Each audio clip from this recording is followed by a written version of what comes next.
tenemos que recordar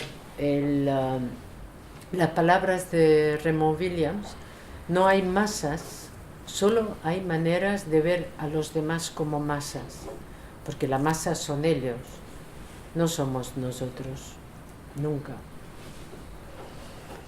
Movilidad pasa a ser una palabra fetiche, con el riesgo de enmascarar, como hemos dicho antes, lo más importante, es decir, una reorganización geopolítica del mundo por movimientos, circuitos y redes. Tenemos que poner en duda el carácter global de lo que pretende este concepto, porque la circulación no es fluida para todos. Hay los excluidos de este universo de movilidad, los desheredados para quien no es permitido circular. Además, continúan a funcionar mecanismos nacionales a pesar de las dinámicas de circulación global, como también hay una concepción policial criminalizadora que hace de los que según cuales que circulan pasajeros clandestinos. No es suficiente acceder al espectáculo virtual para poder apropiarse de su contenido y su sentido. Se forman comunidades inéditas y se instala una relación de una nueva asimetría, conectados versus desconectados. Son también lo que llamamos nuevos ciudadanos, segunda, tercera generación, hijos de aquellos inmigrantes de antes, de los cuales la presencia era más tolerada, o en cualquier caso no rechazada, porque cumplían una función.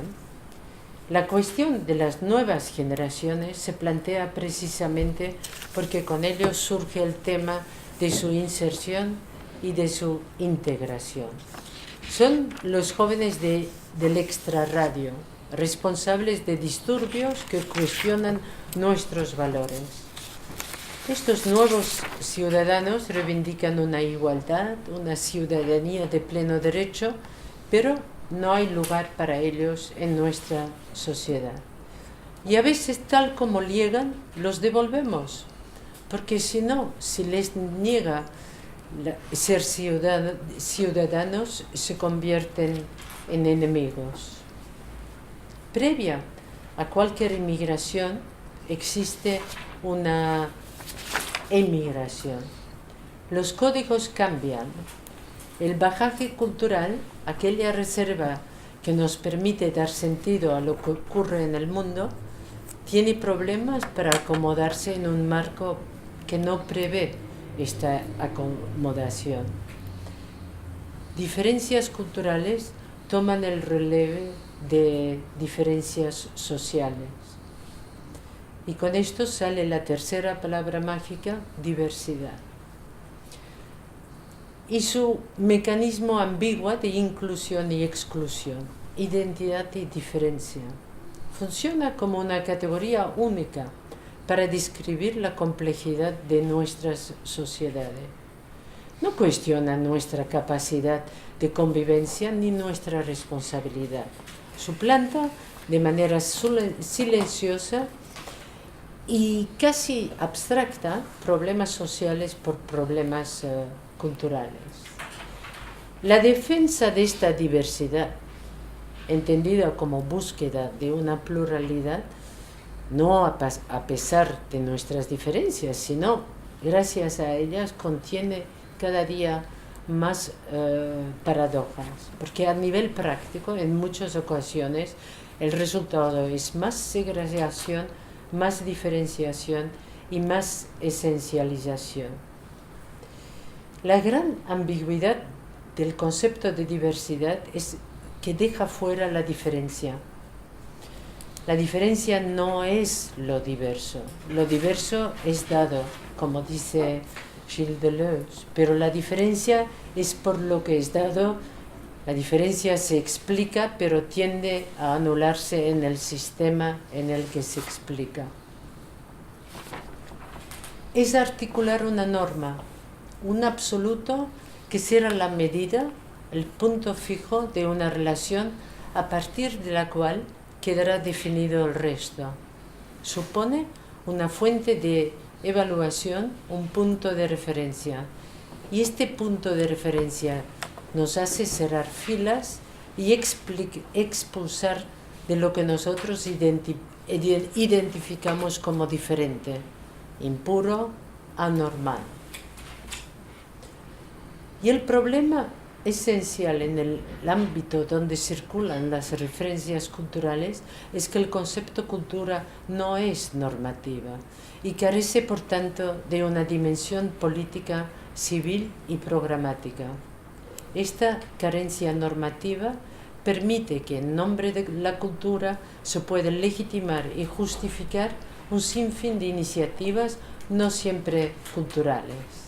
Y es sobre todo para controlar la diversidad, para dosificarla o situarla donde nos conviene.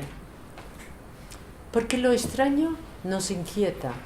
Surgen nuevas formas de incertidumbre con un nuevo tipo de violencia colectiva o individual en nombre de una identidad cultural o étnica. La sociedad observadora se vuelve una sociedad más vigilante porque como no sabe cómo gestionar estos entornos abiertos en los que el problema ya no es tanto la ocultación, sino la reinterpretación de una realidad. Plantea nuevas exigencias de transparencia, o quizás vivimos en un momento de demasiada transparencia. La ambigüedad de una transparencia desnuda, no contextualizada porque nos sobra información, mientras que nuestras capacidades de comprensión están desbordadas, saturadas y desorientadas. Es hora de dejar de pensar la diversidad únicamente a partir de un otro inquietante o de un intruso que desestabilizará nuestra seguridad. Frente a la globalización vemos renacer nacionalismos crispados, cada vez más replegados sobre sí mismos. Hemos ido rellenando un significado, una zona de vacío cultural o incluso de perversión cultural a partir de teorías simples, cómplices a la hora de nombrar personas, grupos e identidades. Nosotros y ellos nos identificamos con los de dentro y categorizamos a los de fuera. Cada sociedad y cada tiempo necesita sus extranjeros. Cada cambio pide a la sociedad de redefinirse y es cuando más necesita material comparativo, es decir, una contraimagen a la propia identidad. Necesitamos categorizar, no podemos vivir sin, para comprender el mundo, aunque sí podemos huir de su tiranía, es decir, no dar por hecho que no pueden haber otras categorías o nuevas formas de interpretación, que no haya otro mundo aparte del nuestro y que nosotros no somos los únicos que interpretamos. Por esto tenemos que preguntarnos quién habla con quién. Las culturas no dialogan, las civilizaciones no dialogan, son las personas, con sus miedos, sus esperanzas y sus memorias que dialogan. Y las culturas circulan e migran con ellos. Hablamos mucho de ellos, pocas veces con ellos y aún menos son ellos que hablan. Nosotros seguimos hablando en nombre de ellos, inventando términos como proximidad, diversidad cultural, tolerancia, multiculturalismo, palabras que nos hacen sentir bien. Pero hoy en día estas palabras han perdido su inocencia por su complicidad a la hora de proponer políticas. Se han vuelto eslóganes, etiquetas sin significado, sin contexto preciso. Son flirteos con una otredad reciclada para mantener un status quo. Pretendemos diálogos de todo tipo. Programamos incluso diálogos con fecha de caducidad. ¿Pero de qué diálogo hablamos? El diálogo tiene dos condicionantes, un desacuerdo y un acuerdo. Previo hay un desacuerdo, dos maneras diferentes de opinar y el objetivo sería llegar a un acuerdo. Es dar y recibir, dejando en suspenso lo tuyo y lo del otro para llegar a un acuerdo. No es fusionar ni abandonar, sino suspender certitudes y verdades únicas. Pero el diálogo se ha banalizado, se ha ensuciado con connotaciones de todo tipo y ha tenido que resistir a situaciones de desigualdad, distorsionando cualquier intento de diálogo. Y entonces el diálogo solo se ha quedado en una mera negociación que implica concesiones y pone sus condiciones. Cualquier diálogo a partir de la diferencia ha preestablecido una identidad, a partir de la cual se define una norma. Y esta norma es justamente reconocer esta diferencia. Hoy compartimos un espacio virtual y la responsabilidad de comunicar la actualidad cuenta con nuevos medios, pero también afronta nuevos desafíos. ¿Quién es el público? ¿Quién es hoy el emisor? ¿Quién es el receptor? ¿Quién son los mismos usuarios, una fuente de información? ¿Sigue siendo válida la idea de mutua selección y mutua adaptación, como en los inicios del periodismo, que se preguntaba si el lector seleccionaba su periódico o el periódico a sus lectores? Conversemos, es decir, tengamos curiosidad y una predisposición receptiva. Podemos estar intrigados por maneras de pensar, de sentir o de hacer otra sin tener que compartirlas. Conversar es comprometerte con la experiencia del otro a partir de algo en común, algo que conocemos y con una cierta curiosidad por aquello que no conocemos. La conversación escucha la diferencia sin considerarla una contaminación, sin la obsesión de asimilarla. ¿Y cómo hablamos de ellos? Normalmente hablamos de agresores y de víctimas. Es un lenguaje de Kalashnikov versus una versión angelical. Hablando de ellos como agresores, hace referencia a la inseguridad que preocupa a los ciudadanos. Son fórmulas de choque, son estereotipos, atajos de la comunicación, todos entendemos de qué se habla, y es donde la noticia se vuelve un suceso.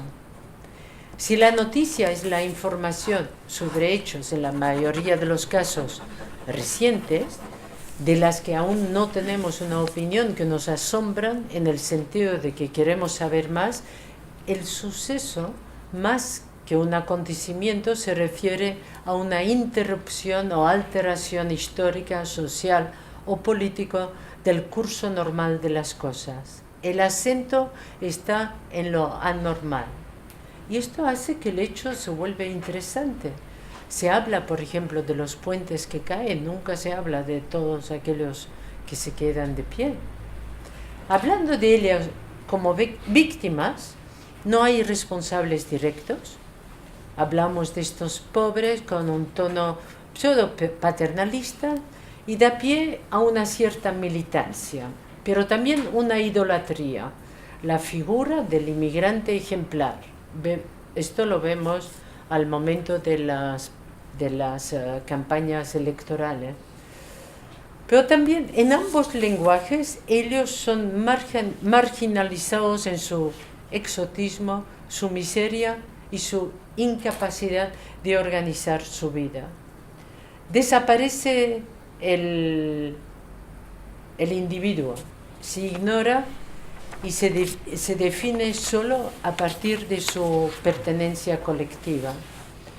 Pone el acento en el carácter negativo, hablando de dramas y conflictos, y lo fosilizamos en su tradición, que es justo la que no coincide con la nuestra. Por esto necesitamos situar la transnacionalidad como una interrelación entre diferentes niveles: global, nacional, urbano y local. La movilidad como una nueva figura de lo social con efectos múltiples, y la diversidad como un proceso más allá de identidad y de diferencia. En esta tensión entre ausencia y presencia es donde está situado el diálogo intercultural como un punto entre medio, porque es a la vez distancia y reciprocidad, pero deja de existir más allá de este momento de interconexión. Y ya termino. La interculturalidad no es un programa político, ni una metodología específica, ni una nueva disciplina. Se trata de una tarea, de un aprendizaje. Y su tarea es favorecer la interconexión con el fin de entender las razones, el antes, los efectos, el durante, y los resultados, el después de la interacción. Y los resultados pueden ser multiculturalismo, transculturalidad o algo más que aún está por definir. Cada disciplina, como cada cultura, como la misma globalización, tiene que tener en cuenta o hacerse cargo de la interculturalidad que genera. Yo prefiero utilizar el verbo interculturalizar. Podemos interculturalizar la investigación, las políticas, incluso podemos interculturalizar el multiculturalismo. Es sobre todo pensar la cultura como una dinámica, pensarla en términos en lo que sucede entre las personas, en y con cada uno que toma parte que forma parte de una narrativa común. Y es también hablar de identificación y diferenciación como un solo proceso con efectos múltiples, en lugar de hablar de una sola identidad idealizada y una diferencia estereotipada.